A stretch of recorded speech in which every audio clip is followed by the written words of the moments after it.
자, 이번 광고 마이보험 체크입니다. 나의 보험 상태를 객관적으로 체크해서 공정한 평가와 합리적 대안을 제시하는 마이보험 체크. 마이보험 체크는 보험 가입자의 이익을 최우선으로 합니다. 그 증거! 마이보험 체크를 통해서 계약한 장기보험, 종신보험 같은 장기보험의 월 평균 보험료가 5만 원 미만입니다. 이 얘기는 소비자에게 가장 합리적인 상품을 판매해 왔다는 의미인데요. 불필요하게 비싼 거 가입하려고 하면 마이보험 체크는 오히려 고객을 말립니다. 또한 마이보험 체크의 상담 대비 계약 체결률은 평균 25%인데요. 체결률이 낮은 이유는 상담 후에 소비자에게 부담을 전혀 안 주기 때문입니다. 그야말로 진짜 무료 상담입니다.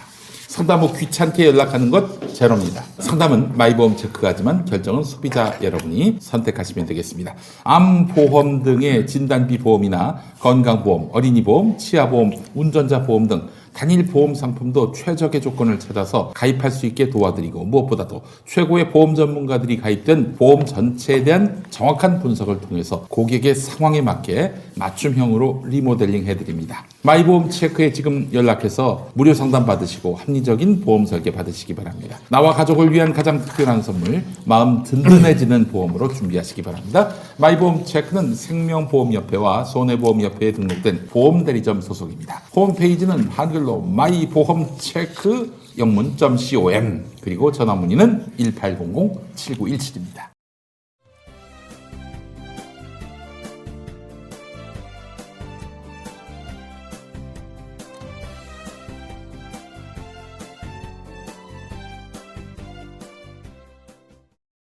전국민 재난지원금 지금 이제 기재부하고 시각차를 드러냈는데 재난지원금이 지금 필요하다고 보세요? 어떻게 보십니까? 제가 지난주에 전국시장구청장 협의회 이름으로 같이 기자회견을 했고 제가 또 질의응답도 같이 나서고 그랬습니다. 내용은 내년도 예산을 짤 때 일상 회복을 위한 국민들에게 지원금을 드리는 것이 필요하다는 거예요. 첫 번째는 무엇보다도 일상 회복과 관련된 지자체 수준에서 써야 될 많은 정부 지원 예산들이 전혀 반영이 안 돼 있다. 네.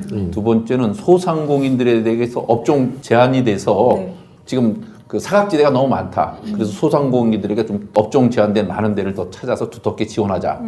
세 번째는 지역화폐 예산이 올해 예산에 비해서 내년도 예산이 70% 이상이 삭감됐습니다. 그러니까 지역화폐의 효과가 굉장히 큰 거거든요. 그렇죠. 그러니까 이것을 다시 살려달라. 그 이상으로 살려달라. 이런 요구를 했고 그 외에 꼭 필요한 것이 지금 코로나 방역으로 인해서 국민들이 쓴 많은 비용들이 있어요. 그렇죠. 그런 것들을 위해서 국민들에게 방역 지원비를 전 국민에게 드릴 수 있게 해달라 하는 요구를 했거든요. 네. 이것이 이제 일상 회복 국민 지원금 이런 형태로 저희가 요구를 했었습니다. 기자회견 했는데 기재부와 또 정부 일부에서 여기에 대해서 뜨뜻미지근하게 생각하고 야당이 반대하고 해서 그것을 보다 강력히 촉구하는 일을 또 곧 하려고 합니다. 그 이재명 후보가 공약한 게 우리 그 시장구청장 협의회에서 안을 정리해낸 것을 이제 공약을 하신 거네요. 예, 사실은 이재명 후보는 기초자치단체, 광역자치단체장을 했기 때문에 현장을 압니다. 잘 알죠. 현장에서는 소상공인들이 제일 어렵고 피해가 그렇죠. 심하거든요. 아무래도. 이것에 선순환 경제를 만들기 위해서는 지역화폐도 대폭 늘리고 그리고 소비 촉진을 위한 마중물 역할을 해야 될 소비 촉진의 국민적 지원금이 필요한 거거든요. 현재는 그런 것들을 저희가 현장을 아니까 같이 앞장서서 부르짖어야 되죠. 그 지역화폐에 대해서 기재부가 반대를 하니까 이분들이 또 뭐 카드사하고 또 뭐 그게 있나 이런 느낌도 들더라고요, 솔직히. 카드사는 또 이제 우리 기재부 쪽 관계자들이 그 카드사 관련 단체에 또 가 계시더라고요. 로비를 많이 받는 거. 이은영 선생님 뭐 좀 질문이요. 네. 지금 탄소세를 도입한다고 하는데 지자체에서 특히 우리 시장님은 환경 쪽에 또 예. 전문가시잖아요. 환경운동 하셨죠. 네. 탄소세 도입과 관련해서 보관이 있나요 지금? 실제로 우리나라가 그동안 국제사회에서 기후 악당 국가였습니다. 네. 탄소 중립과 관련돼서 적극적으로 국가가 도입하고 지방자치단체가 도입해야 될 때서 굉장히 미온적이었어요. 왜냐하면 우리의 산업 구조가 당분간도 상당히 전력과 에너지를 많이 써야 되는 산업이어서 그랬거든요.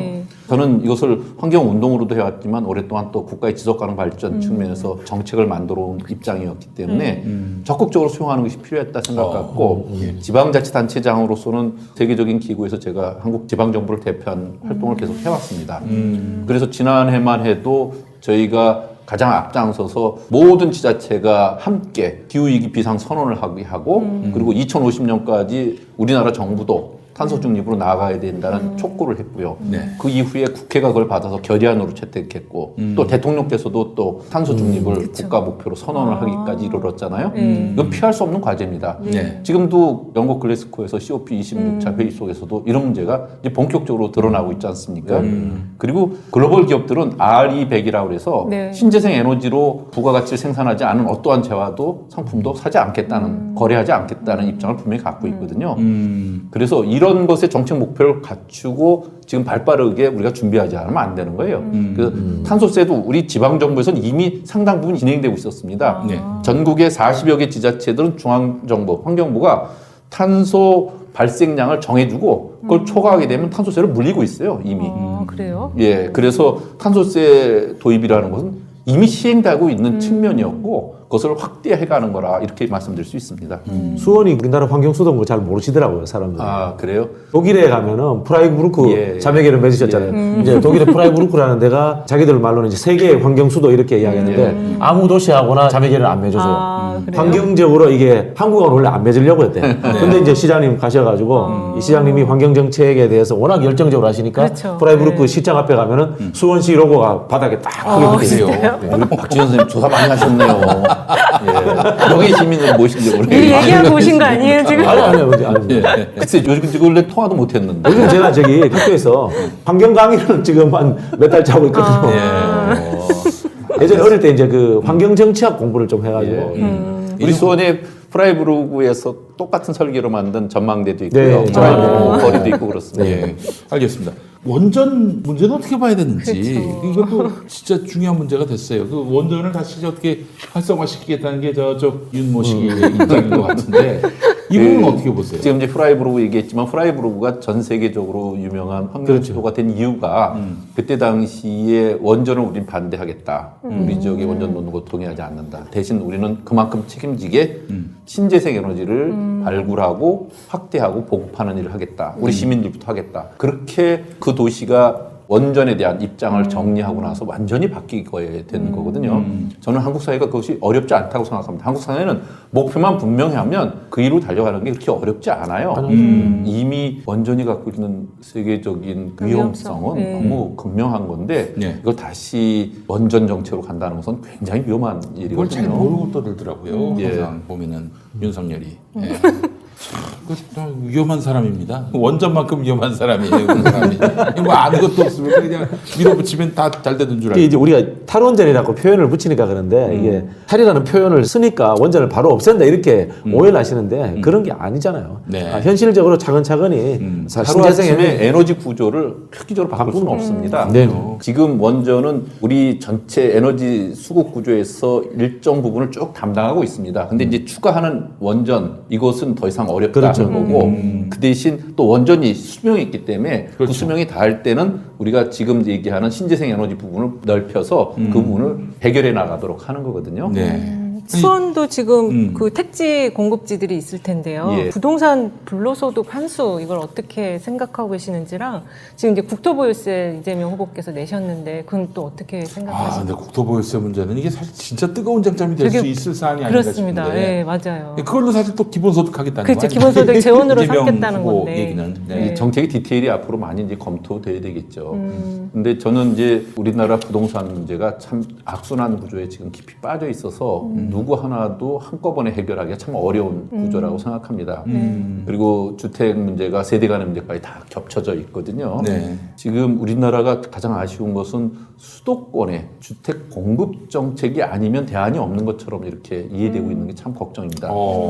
사실은 주택 보급은 이미 국민들의 수요보다 초과되고 있는 부분이 분명히 있는데 이것이 이제 다수의 주택을 갖고 있는 사람의 그 주택을 공유할 수 있게끔 해주는 정책들이 훨씬 더 유용할 수 있거든요. 네. 그래서 일단 하루아침에 주택은 뭐 수백만 채를 지을 수 있는 방법은 그쵸. 누구도 없거든요. 예. 그러니까 주택 공급의 문제는 차분히 늘려나가는 것은 하되 현재 주택의 과다 소유로 인한 불공정의 문제를 해결해 주는 방법으로 가는 정책들은 꼭 필요하다고 봅니다.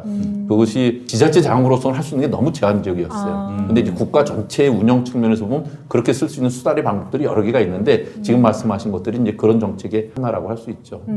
수원도 지금 그 도시개발공사 있잖아요. 수원 도시공사가 있죠. 도시공사 있잖아요. 예. 그러니까 이제 저도 이제 주장하는 게 지금 LH라는 데가 예. 결국은 한 10년 동안 토지 수용해서 구획 정리해서 다시 민간 시행업자들한테 되파는 땅 장사 역할밖에 사실 안 한 거잖아요. 그런 상황에서 LH가 하는 것보다는 지금 지자체가 접근성의 원칙에서 더 잘 알지 않습니까? 우리 동네는 더 잘 알기 때문에 저는 이제 신도시 개발이라든가 이런 것들을 지자체 권한으로 넘겨줄 때가 됐다 그런 맞아요. 생각이 들어요.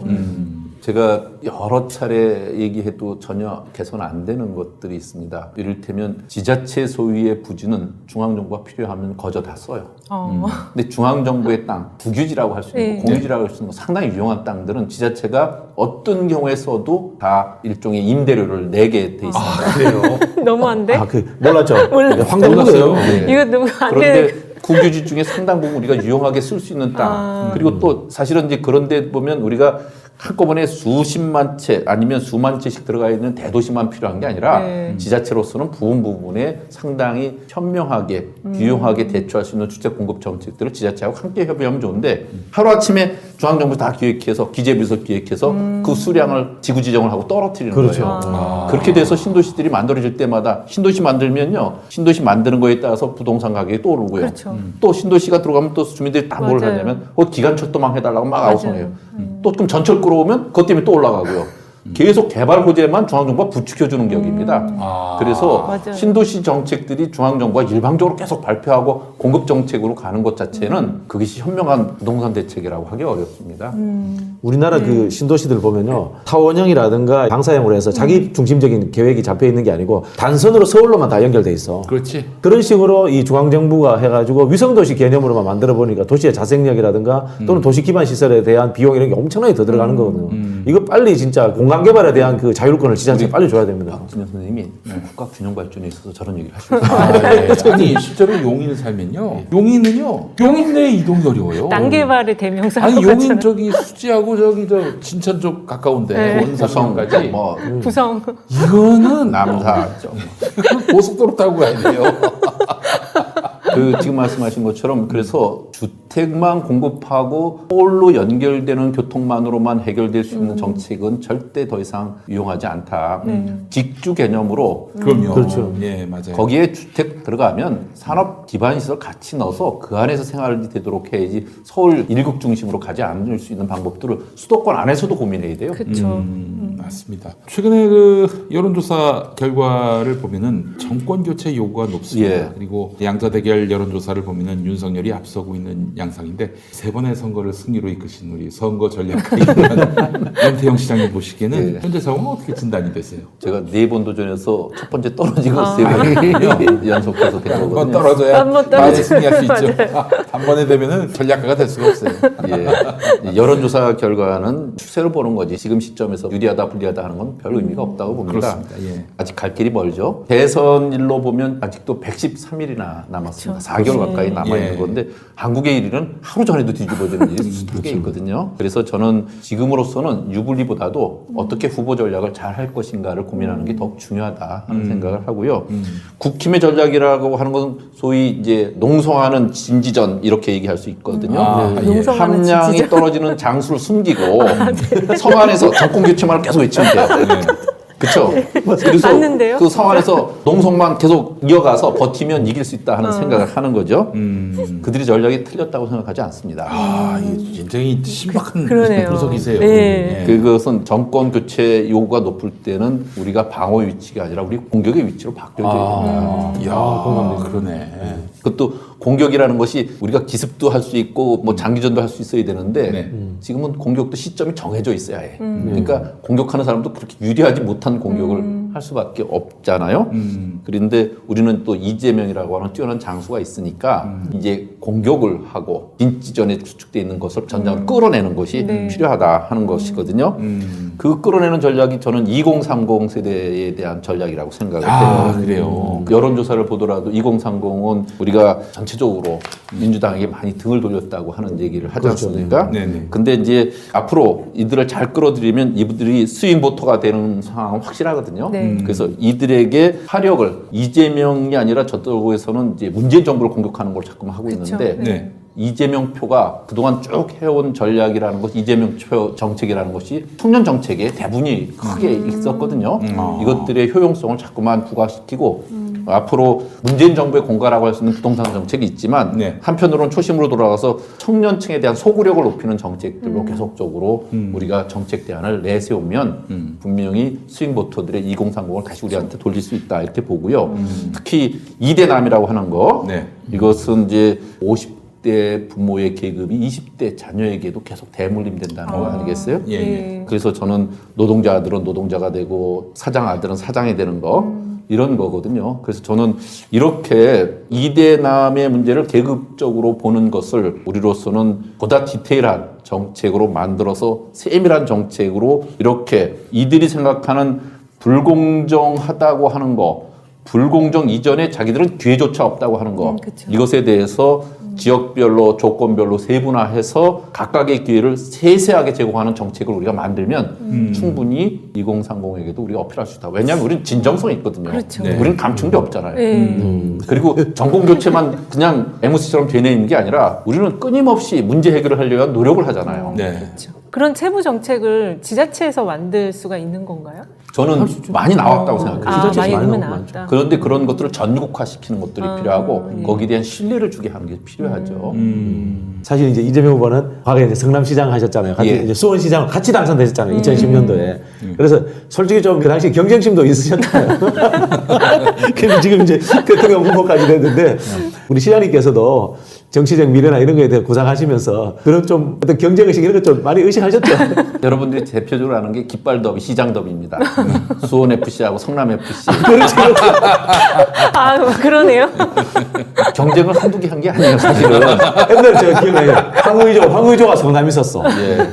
그때 어쨌든 제가 수원 FC 구단주고 저쪽은 성남 FC 구단주여서 어떤 그런 일도 있다시피 늘 경쟁하는 관계예요. 예. 근데 민선 오기부터 이제 기초 정부들이 같이 공동으로 정부에 대항해야 될 때 있었어요. 그때는 이제 이명박 정부, 박근혜 정부 시절이었으니까 그땐 같이 단결했겠네. 탄압도 받고 같이 시위도 하고 맨날 그랬죠. 그리고 이제 경기도의 가장 큰 수부 도시가 수원이라면 성남은 판교 분당을 갖고 있는 가장 큰 경제 중심 잘 사는 도시죠. 예, 그래서 서로에게 자극을 주는 선의 경쟁을 쭉 해왔습니다. 네.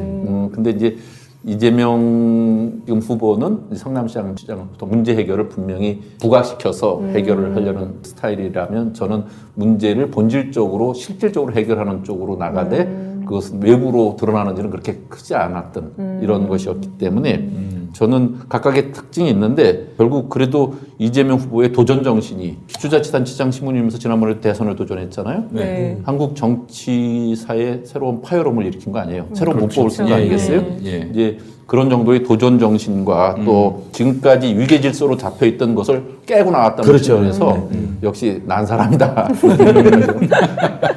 저는 우리 시장님이 행안부 장관 이런 거 한번 하셨으면 좋겠다. 그걸 드렸었는데. 네. 그러네. 행안부가 없어져야 될 부서는 아니고. 아, 저 동의합니다. 그러면은 저기 뭐야 그 행정위원회로 자치분권위원회를 격상시켜서 위원장을 하시든가. 뭐. 아니 잘 몰라서 그런데 행정안전부가 왜 없어져야 하는 거예요? 행정안전부가 분권의 가장 큰 그쵸. 적입니다. 그쵸, 아, 그쵸. 그렇습니까? 네. 중앙집권제 관료 조직의 핵심입니다. 이제 중앙부처로 보면 지방정부를 가장 지원하는 부서가 담당하는 부서가 행안부로 돼 있는데 현실에 있어서는 별걸 다 간섭하고 별걸 다 못하게 하고 또 그 기준에 다 따르게 하는 게 지방자치의 특색 있는 발전을 저해하는 게 분명히 있거든요. 그래서 지금부터는 행정안전부가 모든 걸 컨트롤하는 게 아니라 지방자치단체가 지방정부가 실제 돼서 그 일을 지원하는 일만 할 수 있도록 하면 제일 좋다는 거예요. 그래서 무슨 행정위원회 정도만 있어도 그렇죠. 충분히 그렇게 가능하지 않냐는 의견들이 많다고. 뭐 예를 들면 인사혁신처 보내버리고 총무처 기능 보내버리고 예. 나머지 이제 지방자치 업무는 지방자치위원회 만들어서 이 협의체 구조로 하면 충분히 지금은 가능하거든요. 중앙정부는 하나예요. 독점적이고 독과점이에요. 지방 지방정부는 광역만 해도 17개고 기초만 해도 226개예요. 그쵸. 우린 서로 경쟁해요. 그리고 좋은 정책이 있으면 스스로 배우고 따라하지 않으면 안 돼요. 근데 중앙정부는 아무리 문을 두들겨도 개혁과 또 스스로가 변하려는 노력이 극히 더뎌요. 맞아요. 미온적이에요. 그러니까 실질적으로 정책의 경쟁에서는 지방정부를 따라올 수가 없어요. 그러니까 코로나 때 만들어진 많은 정책들이 지방정부들이 해온 걸 중앙정부가 이렇게 따라서 한 맞습니다. 거예요. 예. 뭐 지방정부가 했던 것 중에 가장 대표적인 게 재난지원금 같은 게 다 지방정부가 그렇죠. 지방정부의 뭐 거고요. 시작이죠. 그리고 드라이브스루, 워킹스루 그런 거 다 지방정부들이 했던 일입니다. 제가 그 근무해 보니까 기재부는 또 나름 의미 있는 뭐 표현이 그렇습니다만은 의미 있는 논리적 적이야. 예, 논리적 적인데 행안부는 거의 어거지. 최근에 여론조사 중부일보가 한 것 같은데요. 예. 내년에 이제 지방선거가 있잖아요. 예. 거기 도지사 선거 조사를 했더라고요. 경기도지사. 경기도지사. 예. 근데 지금 우리 시장님이 2위를 하셨어요. 지금 이 여론조사 이렇게 나타난다는 거는 아무래도 이제 여론의 요구가 있다라는 거거든요. 만약에 뭐 도전을 하신다면 투표가 나오고 있습니다. 화면에. 예, 예. 아, 이 자료 화면이 계속 나가는 네, 거예요. 나가고 있습니다. 예, 예. 도지사에 만약에 출마하신다면 어떤 이유 때문에 출마하시게 되는 걸까요? 사실은 제가 삼선 시장 도전할 때부터도 이 도지사 얘기가 많이 나왔어요. 근데 네. 지금은 이제 삼선을 맞추고 나니까 이제 더 할 게 없다고 생각해서 아니 노시면 안 되잖아요. 그때보다도 10배는 더 많이 이런 예. 요구가 있고 아. 이런 것이 지역에서 회자되고 있더라고요. 예. 근데 저는 뭐 그런 의사를 밝힌 적도 없는데 자꾸 이제 최근에 거론이 되지. 거론이 이번에 되고 여론조사 결과에서 계속 뭐 나쁘지 않은 결과가 나와가지고 네. 저로서는 좀 당황스럽기도 하고 그렇습니다. 이를테면 국회의원만 해도 초선이면 전국적인 지명도를 갖는데 네. 그렇죠. 자치단체장은 웬만큼 튀지 않아서는 전국적인 지명도를 갖기가 어렵습니다. 맞아요. 그러니까 네. 제가 최고위원 도전할 때도 그게 제일 큰 한계고 그렇죠. 극복해야 될 과제였거든요.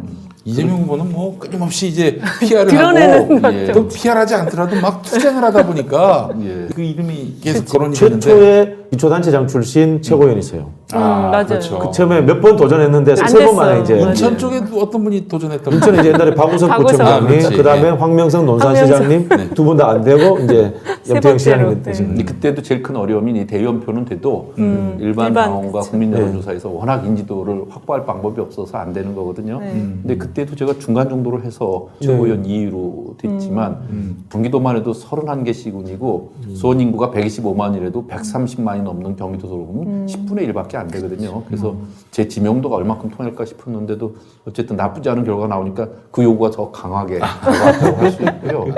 근데 뭐 지금부터 제일 중요한 것은 내년 대선을 이기는 거니까 대선에 이기고 그리고 대선의 후보 중에 어느 광역자치단체장 후보 전략이 제일 일종의 궁합이 맞겠는가 그렇죠. 뭐 이런 것도 봐야 되겠죠. 저는 최고위원 도전할 때도 그랬지만 광역자치단체장이 제가 신분 상승, 지위 상승을 위한 뭐 일종의 중간다리 이런 걸로 여긴 적이 없습니다. 그리고 또 올라간다는 것도 광역과 기초의 분명한 역할이 다른 게 있는데 그것도 말이 어폐가 있는 거고요. 그래서 누구나 지금은 어디서나 성과가 내면 누구나가 인정받을 수 있어야 되는데 현재는 권한이 국회에 너무 집중돼 있고 그렇죠. 또 지자체는 지방 정부도 아닌 기초자치단체라고 하는 입장이 있으니까 이것의 한계가 크죠. 근데 광역자치단체장이 되면 보다 큰 정치적 실험 정치를 할 수 있고 또 행정을 할 수 있으니까 네. 그런 것에서는 뒤에 요인이 된다고 생각해요. 앞으로 고민을 해야 될 것 같습니다. 경기도가 남부 북부 완전히 다르잖아요. 예. 혹시 조금 경기도에 대한 이해나 뭐 해보고 싶다 이런 게 있으신 건가요? 정책이나 이런 면에서. 저는 이제 기초자치단체지만 워낙 대표적인 기초자치단체라 우리가 했던 정책들을 스케일업해서 중앙정치권 아니면 전국화시키는 데 많은 역할을 그동안 해왔어요. 그래서 네. 이제 전국 시장구구청장 협의회 대표회장도 하고 또 지금 이제 기초자치단체장, 광역의회의원, 기초의회의원이 전부 다 회원으로 돼 있는 KDLC 전국 자치분권민주지도자회의 상임대표도 하고 있고 네네. 그렇거든요. 지금도 이제 주말마다 각 권역별로 지방을 다니면서 강의를 하고 있습니다. 자치분권 대학이라고. 근데 이것이 한국의 국정 운영 시스템을 획기적으로 이제 바꿔야 된다는 거예요. 네. 중앙 집권적으로 가서는 더 이상 안 된다. 산업화 시대는 이게 통했는데 지금은 글로벌 IT 디지털 기업들이 전 세계를 지배하고 있고 다 융복합 산업이에요. 이것은 지방화가 결국은 가장 큰 배경이고 메리트가 되어야 되거든요. 미국의 큰 도시들이 각 지방에 있습니다. 그렇죠. 그리고 그 도시에 있어도 아무런 문제가 없습니다. 어차피 글로벌 네트워크로 이루어지는 사업들이기 때문에 우리의 지방자치가 이렇게 발전할 수 있도록 국가가 운영 시스템을 바꿔야 돼요. 그게 저는 이제 로켓 엔진으로 얘기하면 1단계 로켓 엔진이 연료통을 언제 띄워내느냐, 2단계 로켓 엔진을 언제 점화시키느냐 하는 건데 우리가 중앙 집권적 운영 체제에서 지방 분권적 국정 운영 시스템을 바꿔야 될 2단계 로켓 엔진의 점화에 이미 늦었어요. 지금이라도 늦지 않게 해야 됩니다. 그것이 지금 경기도에서 만약에 보존돼서 실현된다면 경기도는 1,300만, 1,400만 경기도민만 놓고 정치 경쟁을 하는 게 아니라 결국 대한민국 전체를 책임지는 역할일 수밖에 없어요. GRDP만 해도 결국 서울보다 훨씬 지금 능가하고 있고 유럽의 웬만한 국가보다 훨씬 큰 단위를 운영하고 있잖아요. 그러니까 이제 그런 것에 대한 비전을 갖고 이제 준비를 하는 것이 필요한 거고 그것이 제 소임이 되겠는가는 고민을 해야죠. 지금은 이제 대선이 워낙 큰 것이 앞에 놓여 있으니까.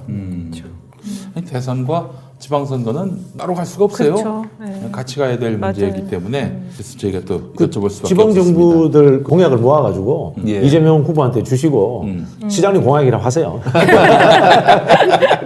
저희가 그 KDLC 대표의 예. 자격으로 우리 민주당 대선 후보에게 전부 다 자치분권 정책 공약을 10대 과제를 제안했고 거기다 협약을 했습니다. 네. 그리고 이제 곧 우리 이재명 후보를 모시고 자치분권 2.0 네. 그 새 시대를 여는 것에 대한 촉구 결의 대회도 계획하고 있습니다. 지역 균형 발전 차원에서 봤을 때 예. 윤석열 후보의 철학 혹은 뭐 갑자기 정책 웃음이 방향 나오시죠? 좀 고민해 본 적은 없으십니까? 그분이 그런 거 발표한 적이 있어요?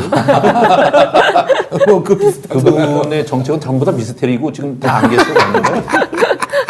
드러내놓은 게 뭐 있어야죠. 그렇죠. 아니, 이제 그 왕. 그 의원과 달라서 이제 시장이라는 자리는 이제 행정이고 집행권자지 않습니까? 집행을 해보시니까 윤석열 후보 같은 분이 행정부 수행할 수 있을까요? 철학과 사상 다 떠나서 철학과 정책 떠나서 어떻게 그 생각하세요? 리더십은 어떻게 평가하시는지. 그런 분이 솔직히 야당의 대선 후보가 됐다는 게 사실 비극이지 않겠어요. 비극이다. 사실은 누구든지 정치라는 건 하루아침에 되는 게 아니라 계속 수련돼서 정치인의 자질을 검증받아오면서 커야 되죠. 그렇죠. 근데 하루아침에 정치인으로 변신해서 오로지 문재인 정부에 대한 심판과 보복으로만 대선을 치르고 그것이 국가 지도자가 된다면 앞으로 앞날이 어떻게 보이겠어요. 걱정스럽습니다만 그렇게 될 일은 만들지 말도록 해야죠. 아니 진짜 너무 윤석열이 됐을 때 이야 이거 참 너무 답이 없다. 네. 물론 이제 사실은 그 당에서 성장해온 후보가 아니라는 점도 그렇죠. 충격적이죠. 그렇죠. 결국 이제 사실은 문재인 정부로부터 받아온 후보 아닙니까? 아니, 거기서 개판 쳐가지고 전 농담 비슷하게 1번 박근혜 대통령, 2번 안철수 대표, 3번 윤석열 후보 이렇게 해서 가장 엉터리 정치인 누군지 한번 투표해보자. 선택 월드컵을 저는 그런 생각이 들어요. 뭐 윤석열 후보가 야당 대선 후보로 확정돼서 나가는 것 자체가 정치의 후진화 아니겠어요? 사실은 이제 그쪽으로도 봐도 홍준표 후보에 비해서 중도 확장력 상당히 떨어질 텐데 예. 이분이 뽑히는 과정과 또 이런 대선 후보 전략으로 보면 저는 다방 정치 수준이다. 다방 정치. 예. 이런 것은 경선 과정에서도 이미 충분히 앉는 자세도 완전 진짜. 이분은 뭘 하는 게 아니라 직접적으로 후보끼리 정책 대결을 하는 게 아니라 대중과 접촉하고 사진 찍고 절대적으로 또 문재인 정부의 비난과 보복, 비판, 문재인 때리기로만 일관을 벌이면서 그 위치를 간다는 게 예. 정말 우리나라 60년대, 70년대도 이런 수준은 아니었지 않나 하는 생각이 들 정도로 네. 구태의 정치 아니겠어요. 그리고 저는 2030에게 지금은 이제 홍준표 후보가 갖고 있었던 그것이 이제 저쪽에서 얼씬거리는 그런 모양새로 비칠지는 모르지만 네. 실제로 정책으로 엄밀히 들어가서 몇 개월 과정 중에서 다 드러나게 하면 저는 그래서 이런 후진 정치를 반드시 이번에는 한번 확실히 극복하고 가야 되고요. 검찰총장 출신이 하루아침에 정치인으로 그것도 대선 이렇게 큰 판으로 나오게 되면 그나마도 의혹받고 지금까지 지탄받았던 검찰의 정치 중립성을 어떻게 확보할 거예요. 맞습니다. 시대적 과제인데 이걸 정면으로 거스는 일이 지금 벌어지고 있는 거 아니겠어요? 용기의 새로운 도전 썬데이 용인 8090 세대를 위한 라떼 월드를 열다 썬데이 용인 사건과 실화 화제의 인물 음악과 영화 모든 장르를 총망라한 썬데이 용인 9월 5일 팟빵에서 공개됩니다. 썬데이 용인 아이고 이거 구독해달라는 말을 깜빡했네. 썬데이 영민 구독 썬데이 구독 부탁드립니다. 이재명 후보는 이제 슬로건 이재명은 합니다. 그냥 이제 사이다 행정 이게 이제 트레이드 마크인데 네. 시장님은 본인 리더십의 특징이 비교해서 한번 아까 고구마 드시면서도 사이다 얘기를 하시더라고요. 그래도 식사하시고 나시면 꼭 숭늉 드시는 게 사이다보다 또 나은 거 아니겠어요? 숭늉 리더십. 같은 정치. 예. 근데 어쨌든 사이다는 사이다대로 필요한 게 있다면 예. 숭늉은 먹어도 채지도 않고 그렇죠. 이빨 상하게 하는 일도 없고 늘 배부르게 하고 구수하고 예. 소화제도 되고 그러죠. 저는 그래서 숭늉은 또 밥을 한 다음에 오래 끓여야지 또 순환도 나오는 거잖아요. 진국이라는 것도 있을 수 있으니까 사이다가 필요한 시대, 다음은 또 숭늉도 필요한 시대 할 수 있다는 생각도 합니다. 염태영은 잡습니다. 뭐든지 잡습니다. 위기에서 기회를 잡습니다. 뭐 특히 위기 시대 염태영 시장님의 리더십은 정말 빛이 드러나는 리더십이었다. 제가 한번 현장에 가서 코로나 대응하는 거 예, 예. 봤는데, 야 이건 정말 코로나가 어떻게 빈틈을 비집고 들어올 수가 없을 정도로 아주 정말 저인망식으로 풀듯이 상황을 장악하셨어요. 코로나 얘기도 좀 해주세요. 예, 저는 이제 메르스를 겪었기 때문에 네. 코로나 지금 이제 중국에서 발생해서 막 한국으로 들어올 거라는 예상을 할 때 벌써 우리 임시 생활시설을 만들었습니다. 그래서 그렇죠. 밀접 접촉자, 가족 간에 한 사람에서 발생하면 나머지 가족은 한 사람은 집안에 두더라도 그 외 사람은 우리 생활시설로 다 격리시키는 생활부터 시작했어요. 네. 그리고 또 해외 입국자들이 한참 많이 걸려올 때는 공항부터 우리 시민들을 픽업해서 연수원으로 공항에서, 넣어서 수원시가. 거기서 검사해서 음성이면 집으로 가되 가족들은 다 호텔로 보내는 이런 식으로 철저한 해외 입국자 관리 시스템, 격리 시스템을 갖췄고요. 이런 일들을 계속 여러 번 해오다 보니까 경기도에서 제일 큰 도시고 제일 밀집된 도시인데도 불구하고 10만 명당 발생률이 밑에서 서너 번째 있었어요. 청정도시. 그러니까 다른 데보다 성과를 내고 있다고 할 수 있는데 지금은 워낙 일반화돼서 이제 그런 것도 크게 낸다고 얘기를 하는 것조차가 무의미해졌는데 네. 어쨌든 코로나 관련된 그런 대응은 우리가 선도적으로 초기에 굉장히 강력하게 과잉 대응을 하도록 했고요. 지금은 데이터가 워낙 많이 쌓여서 지금은 위드 코로나 시대로 이미 갔어야 된다는 주장을 제가 계속 하고 있었습니다. 그러니까 제가 행정가로서 아주 발군의 역량을 드러내셨어요. 맞아요. 예. 저도 시장님 오래 뵀는데 제가 그냥 가진 느낌은 외유내강형 리더십 이렇게 봤었거든요. 근데 최근에 제가 이제 시장님 오신다고 해서 빅데이터 분석을 해봤는데 이 연관 키워드가 굉장히 다양하게 나와서 팔방미인 리더십 아닌가. 근데 연관 키워드에 보면 뭐 백신, 청소년, 선출, 뭐 인류 이런 게 나왔는데요. 특히 그 화장실 키워드가 있더라고요. 그래요? 화장실하고 인류가 떴어요. 이거 두 개를 가지고 한번 화장실은 알겠는데 인류는 염태영 모르겠네요. 리더십을 설명해 주세요. 인류. 예, 휴먼. 왜냐면 네. 지금 전 세계적으로 감염병 위기 때도 특별히 중요한 것이 화장실로 인한 위생 문제입니다. 지금 이제 저개발 국가는 인구 5억 명 이상이 위생적 화장실을 쓰지 못하고 있어서 순성 감염병 이게 아주 심각합니다. 저는 이제 우리 도시의 시장이었던 분이 세계화장실협회를 만들었고 제가 지금 이어서 이제 세계화장실협회 회장을 하고 있고 심재덕 전 시장님. 심재덕 예. 시장님. 그리고선 매년 서너 개씩 저개발 국가들의 위생적인 수원형 화장실을 지어주고 있습니다. 그리고 이제 지난 며칠 전에도 이제 세계화장실협회 총회를 했는데 제가 이제 또 앞으로 4년의 회장을 또 맡기로 했는데 단기간에 한국에서 가장 획기적으로 바뀐 문화가 화장실 문화. 아 그런 맞습니다. 것 같아요. 예. 그리고 전 맞아요. 세계적으로 가장 깨끗하고 위생적인 편리한 화장실을 갖고 있게 된 나라가였는데 그게 불과 2002년 월드컵 직전만 해도 전혀 그렇지 않았어요. 그러니까 저희가 2002년에 월드컵을 유치를 하고 났을 때 네. 1996년, 7년 이 당시에 수원이 앞장서서 가장 위생적인 공중 화장실을 호텔급 수준으로 만들어내기 시작했어요. 그리고 보급하기 시작했어요. 그래서 화장실 선도도시가 됐고 그래서 월드컵이 끝나고 나서 김대중 대통령께서 월드컵을 유치하고 우리나라의 국제적 위상을 높이는 데 기여했던 첫 번째 사업이 그래도 화장실이었다면서 그때 당시에 이제 수원시장이 한국화장실협회 회장이었는데 그분을 초청해서 그 사례도 보고받게 하고 그랬는데 그 일을 제가 이제 그분은 한국화장실협회를 만들었고 저는 수원화장실문화협회 회장을 하고 있었거든요. 그 일이 계속 이어진 겁니다. 지금 수원에 오시면 변기 모양의 가장 큰 전시관 그 광교 있는데 그 예, 저수지 해우제. 있는데 해우제가 있고요. 광교에 있는 데 있는 건 반딧불이 화장실로 반딧불이. 제1의 화장실 문화 대상 예, 대통령상을 받은 화장실이고요. 네. 또 그런 일이 수원에서 계속 있는데 지금도 200개 가까운 수원의 공중 화장실이 설계가 다 다르고 다 특색이 있습니다. 지난해에도 또 화장실 콘테스트 대상이 우리 행궁 앞에 있는 미술관역 화장실이라고 미술관역 화장실이요?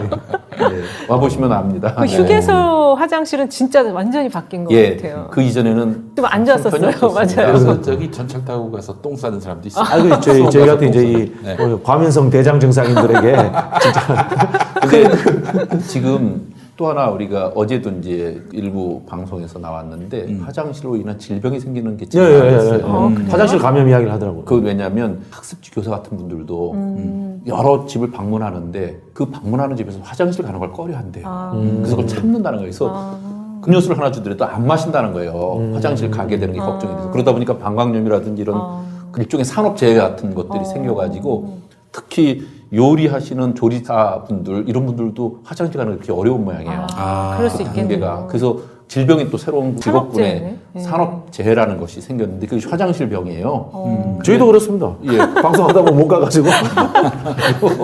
근데 이제 저는 이제 그런 것을 제일 처음에 가장 그렇게 현장에서 많이 심하게 겪는 사람들이 택시 기사입니다. 그렇죠. 그렇지. 네. 그래서 제가 민선 오기 되자마자 택시 기사들의 쉼터를 요소요소에 만드는 일을 합니다.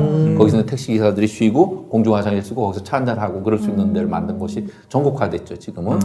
그게 이제 수원에 있는 택시 쉼터라는 겁니다.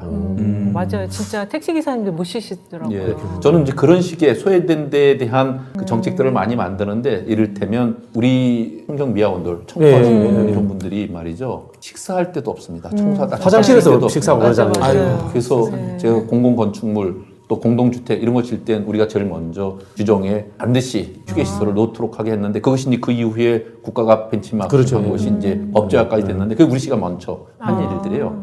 그런 일들이 현장에서 있으면 우리는 바로 느끼기 때문에 이런 문제를 적용하고 개선책을 찾거든요. 그걸 중앙정부는 베끼기만 하면 됩니다. 근데 그만큼을 많이 성과를 내게 하는 것은 지방정부의 자율성을 주면 돼요. 근데 이렇게 자율성을 줄 수 있을 때 실험적 정신에 나갈 수 있는 조치자체가 많잖아요. 예산을 어느 정도 자율성으로 쓸 수 있는 데야 되는데 그게 불교부 단체거든요.